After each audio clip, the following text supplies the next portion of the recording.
மற்றவங்க உங்களுக்கு செஞ்ச தப்பையும் துரோகத்தையும் மறக்காதவங்க தான் மகர ராசி அன்பர்கள். நீங்கள் மற்றவங்க செஞ்ச தவறை எளிதில் மறக்கவும் மாட்டீங்க, மன்னிக்கவும் மாட்டீங்க. உணர்ச்சி வசப்படுவதை விட யதார்த்தமான நிலையை உணர்ந்து செயல்படுறதுல நீங்கள் ரொம்பவும் திறமைசாலிகளாக இருப்பீங்க. சனி பகவானோட ராசி மகரம் அப்படிங்கிறதுனால நீங்கள் பெரும்பாலும் பாருங்கள் ரொம்பவுமே பொறுமை, கட்டுப்பாடு, நல்ல ஒழுக்கம் கொண்டவங்களாக இருப்பீங்க. சொந்த உணர்வுகளையும் திட்டங்களையும் அவ்வளோ சீக்கிரம் வெளியில் சொல்ல மாட்டீங்க. அமைதியாக உங்களோட வேலையை திறமையாக செஞ்சு வெற்றி பெறணும் அப்படின்னு கடுமையாக உழைப்பீங்க. இப்படிப்பட்ட மகர ராசிக்காரங்களுக்கு இந்த பங்குனி மாதம் எப்படி அமைஞ்சிருக்கு? பங்குனி மாதத்தை கிரக சூழல் என்ன மாதிரியான விளைவுகளை உங்களுக்கு இப்போ ஏற்படுத்த போகுது? என்ன விஷயம் சாதகமாக நடக்கும், என்ன விஷயம் பாதகமாகவும், என்ன செஞ்சால் நீங்கள் முழு பலனையும் அதாவது நன்மைகளையும் பெற என்ன செய்யணும் அப்படிங்கிற ஒரு முழுமையான தகவலையும் தான் உங்களுக்காக இப்போ இந்த பதிவில் நாங்கள் சொல்லியிருக்கோம். இந்த பதிவு நிச்சயமாக நீங்கள் பயன்பெறும் வகையில் இருக்கும். ஸோ ஸ்கிப் பண்ணாமல் முழுமையாக பாருங்கள். மகரம் ராசியில் உத்திராடம் 2, 3, 4ஆம் பாதம், திருவோணம், அவிட்டம் 1, 2ஆம் பாதம் இருக்குது. 3 நட்சத்திரக்காரங்களுமே சனி பகவானை ராசி அதிபதியாக கொண்டதுனால சனிக்கிழமையில் நீங்கள் சனி பகவான் வழிபாடு செய்கிறது சிறப்பான உயர்வை ஏற்படுத்தும். நவகிரகத்தில் இருக்கும் சனி பகவானுக்கு நீங்கள் சனிக்கிழமையில் நல்லெண்ணெய் தீபம் ஏற்றி வழிபட்டு வருவதனால உங்களோட வேண்டுதல் பிரார்த்தனை விரைவில் நடக்கும். சனி பகவானின் அதுவும் சனி தோஷம் இருந்துச்சுன்னா அதோட பாதிப்பு எதுவும் வராமல் உங்களுக்கு சிறப்பான உயர்வு பெற சனி பகவானின் பரிபூர்ணமான அருளும் கிடைக்கும். இப்போ கூட நீங்கள் மனசார நம்பிக்கையோடு சனி பகவானை மனசார நினச்சிக்கிட்டு ஓங்கம் சனி பகவானே போற்றி அப்படிங்கிற மந்திரத்தை மறக்காமல் 3 முறை பதிவிடவும் செய்யுங்க. ஏன்னா இந்த மூல மந்திரம் சிறப்பான உயர்வை ஏற்படுத்தும் மந்திரம். இந்த மந்திரத்தை உச்சரிக்கும் போது நம்பிக்கையோடு மனசார பிரார்த்தனையை நினச்சிக்கிட்டு பண்ணுங்கள். கண்டிப்பாக உங்கள் பிரார்த்தனை விரைவில் நடக்கும். நன்மை எல்லா வகையிலுமே வர தொடங்கும். ஓங்கம் சனி பகவானை போற்றி அப்படிங்கிற மந்திரத்தை 3 முறை மறக்காமல் சேனல் கமெண்ட் பாக்ஸில் பதிவும் பண்ணுங்கள். இறைவனோட பரிபூரண அருளும் உங்களுக்கு கிடைக்கப்பெற்று நலமுடன் வாழ வாழ்த்துக்களையும் உங்களுக்காக இறைவன் கிட்ட நாங்கள் பிரார்த்தனையும் செஞ்சுக்கிறோம். அதே போல் தான் உங்கள் சுய ஜாதக கணிப்பை எளிய முறையில் தெரிஞ்சுக்க விரும்புகிறீங்களா? டிஸ்கிரிப்ஷனில் பாருங்கள், ஜோதிடரோட நம்பர் கொடுத்துருக்கோம். அந்த நம்பருக்கு நீங்கள் எங்கே இருந்தாலும் சரிங்க, ஃபோன் பண்ணாலே போதும். ஜாதக கணிப்பை எளிய முறையில் தெரிஞ்சுக்கலாம். எல்லா வகையிலுமே சிறப்பான உயர்வுக்கு உங்கள் ஜாதக அமைப்பு உங்களுக்கு பக்கபலமாக இருக்கும். நம்பகத்தன்மை, நல்ல ஒரு நேர்மை, பொறுப்புணர்வு, நேர்த்தியான நிர்வாகத்திறன், அதுவும் பாருங்கள் சிக்கனமான குணம், இதெல்லாம் உங்ககிட்ட இருக்கக்கூடிய நேர்மறையான குணங்களாக இருக்கும். அதே போல் இந்த எதிர்மறையான குணம் அப்படின்னு பார்த்தா எதிர்மறை சிந்தனை சில நேரம் உங்களை ஆட்கொள்ளும். பிடிவாதம் கொஞ்சம் அதிகமாக இருக்கும். பொறுமையாக நிதானமாக இருந்தாலும் எந்த ஒரு விஷயத்துலையும் கொஞ்சம் ஈகோ இருக்குங்க. வேலையில் அதீத கவனம் செலுத்திட்டு குடும்பத்தை பற்றி நீங்கள் பெருசாக குடும்பத்தை புறக்கணிச்சிருவீங்க. இதனால் நிறைய சிக்கல்களை சந்திச்சிருப்பீங்க. உங்களுக்கு பொருத்தமான தொழில் என்னவா இருக்கும் அப்படின்னு நீங்கள் பார்த்தா நிர்வாகம், நீதித்துறை, பொறியியல், பெட்ரோலியம், விவசாயம் மற்றும் அரசியல் துறையில் நீங்கள் இருந்தீங்கன்னா சிறந்து விளங்கக்கூடிய தன்மையை பெறலாம். ஏன்னா இது உங்கள் ராசிக்கு அவ்வளவு அற்புதமாக பொருந்தும். இந்த மகர ராசி சனி பகவான் ஆட்சியாக கொண்ட நில ராசியாக இருக்குது. கடினமான உழைப்பாளி, நல்ல ஒரு லட்சியம், பொறுப்பு மற்றும் ஒழுக்கத்துக்கு பெயர் போனவங்க நீங்கள். மெதுவாக முன்னேறினாலும் சரிங்க, அது நியாயமான முறையில் இருக்கணும் அப்படின்னு நினைப்பீங்க. மெதுவாக முன்னேறி நிலையான வெற்றி அடையக்கூடியவங்க மகர ராசி அன்பர்கள். நீங்கள் எதையுமே ஆராய்ந்து செயல்படக்கூடிய தன்மை, யதார்த்தமான சிந்தனையாளர்கள் அப்படின்னு கூட உங்களை சொல்லலாம். எல்லோருக்கும் எப்போவுமே நீங்கள் முன்னேறினா போதாது, அவங்களையும் முன்னேற்றணும், கூட இருக்கிறவங்களையும் நம்ம கூட கைப்பிடிச்சு கூப்பிட்டு போகணும் அப்படிங்கிற எண்ணம் அதிகமாக இருக்கும். பெரும்பாலும் உங்களுக்கு நண்பர்கள் கூட்டம் அதிகமாக இருக்கும். மகரம் ராசியில் இருக்கக்கூடிய உத்திராடம் 2, 3, 4ஆம் பாதம் கொண்டவங்களுக்கு இந்த பங்குனி மாதம் எந்த ஒரு விஷயத்துக்காகவும் சோர்ந்து விடாமல் அடுத்தடுத்து கட்டத்தை நோக்கி நகர்ந்து வரக்கூடியவங்க தான் நீங்கள். பிறந்திருக்கக்கூடிய பங்குனி மாதம் நினச்சது எல்லாமே சாதிக்கும் ஒரு சிறப்பான மாதமாக அமைஞ்சிருக்கு. இந்த ஆத்மகாரகன் சூரியன் சகாய ஸ்தானத்தில் மாதம் முழுவதும் சஞ்சாரம் செய்கிறதுனால உங்களுக்கு இது வரைக்கும் நிறைய நெருக்கடி ஏற்பட்டிருக்கும் பாருங்கள். அந்த நெருக்கடியிலேருந்து இந்த மாதம் விலகி வர போகிறீங்க. அவ்வளவு சூரியன் சகாய ஸ்தானத்தில் சஞ்சாரம் செய்கிறதுனால நெருக்கடி உங்களை விட்டு விலகக்கூடிய அமைப்பு உண்டாகிருக்கு. அரசியல்வாதிகளுக்கெல்லாம் பாருங்கள், இந்த காலகட்டத்தில் நல்ல ஒரு செல்வாக்கு அந்தஸ்தெல்லாம் உயரக்கூடிய யோகம் உண்டாகுது. அதே போல் உங்களோட சிறப்பான செயலால் தலைமையோட சிறப்பான ஆதரவு மட்டும் உங்களுக்கு கிடைக்கிறது இல்லாமல் தொண்டர்களோட ஆதரவும் பக்கபலமாக அமையும். ஒரு சிலருக்கு தேர்தலில் போட்டியிடக்கூடிய வாய்ப்பு கூட மகர ராசிக்கு அமையலாம்.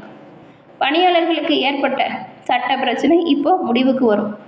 எதிர்பார்த்த நல்ல மாற்றம்லாம் ஒவ்வொன்றா வரப்போகுது. சிலர் புதுசாக தொழில் தொடங்கலாம் அப்படின்னு நினச்சிட்டு இருப்பீங்க. அதற்கான முயற்சியில் இப்போ மேற்கொள்ளுங்கள். நல்ல ஒரு பணத்தை கண்டிப்பாக பெறுவீங்க. அதுக்கான அனுமதியும் சரி, தேவையான பணமும் சரி உங்களுக்கு தக்க சமயத்தில் சரியாக கிடைக்கும். பெரியவங்களோட ஆதரவால் செல்வாக்கு உயரும். ஜீவனஸ்தானத்தில் குரு பார்வை உண்டாகிறதுனால வேலைக்காக முயற்சி செய்கிறீங்க அப்படின்னா உங்கள் முயற்சி வெற்றி வாய்ப்பு ஏற்படுத்தும். வியாபாரம் இப்போ விருத்தியாகும். நீங்களே கடந்த காலத்தில் முடியாது அப்படின்னு கைவிட்ட வேலையை இப்போ மீண்டும் எடுத்து அதில் தொடர்ந்து முயற்சி செஞ்சு நல்ல ஒரு ஆதாயத்தை பெறக்கூடிய அமைப்பு இருக்குது. விவசாயிகளுக்கெல்லாம் ஏப்ரல் 1ஆம் தேதி முதல் ஒரு புதுசாக நம்பிக்கையே பிறக்கும். விளைச்சலில் எதிர்பார்த்த ஆதாயம் வரும். மாணவர்கள் மட்டும் கவனக்குறைவுக்கு கொஞ்சம் இடம் கொடுக்காம முழு கவனமாக படித்தா உங்களோட வாழ்க்கையில் நீங்கள் நன்மைகளை பெறலாம்.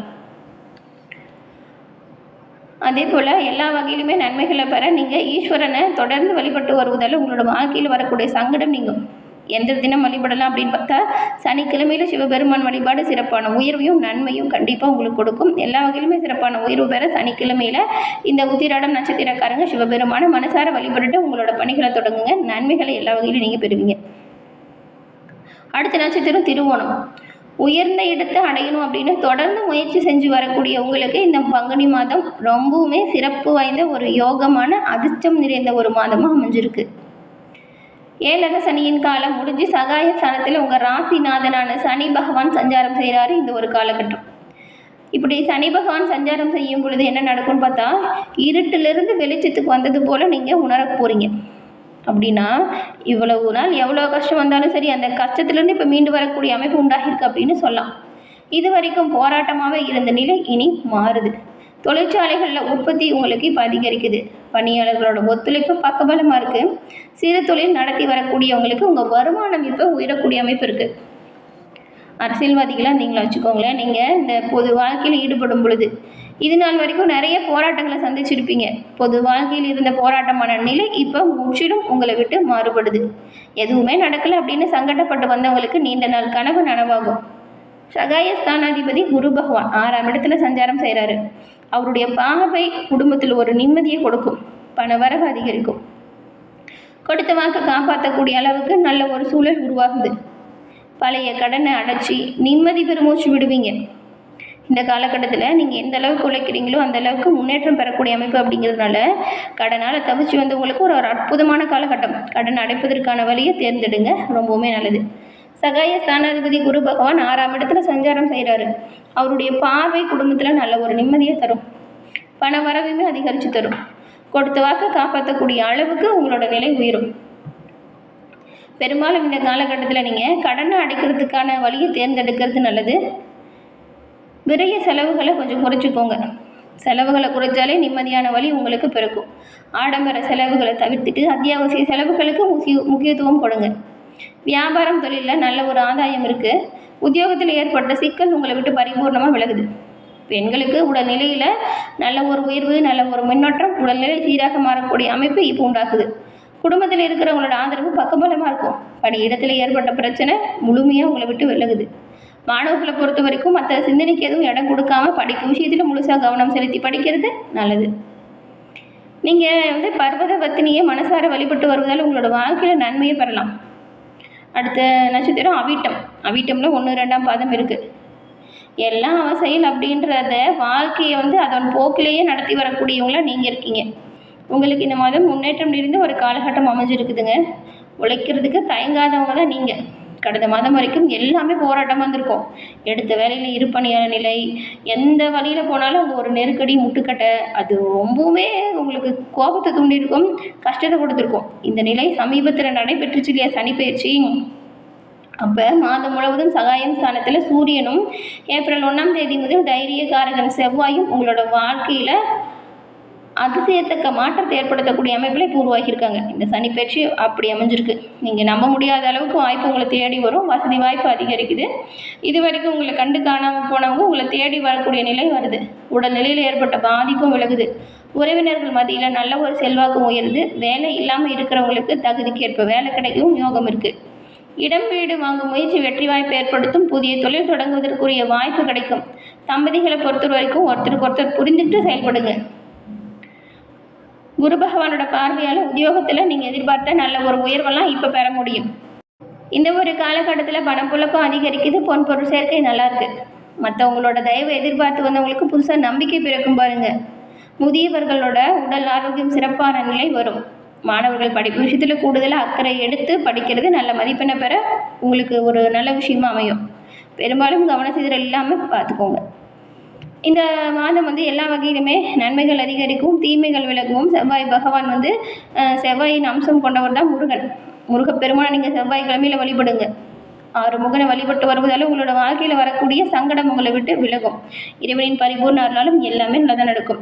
இந்த நேர்களே, இந்த பதிவு நீங்கள் பயன்பெறக்கூடிய வகையில் அமைஞ்சிருக்கும்னு நினைக்கிறோம். பதிவு பிடிச்சிருந்தால் லைக் பண்ணுங்கள். உங்கள் நண்பர்கள் மகர ராசி இருந்தால் அவங்களுக்கும் இந்த பதிவு ஷேர் பண்ணுங்கள். நீங்கள் இப்போ தான் ஃபர்ஸ்ட் டைம் நம்ம சேனலை பார்க்குறீங்களா? மறக்காமல் சப்ஸ்கிரைபும் பண்ணிக்கோங்க. தொடர்ந்து பார்த்தமைக்கு நன்றி நேர்களே.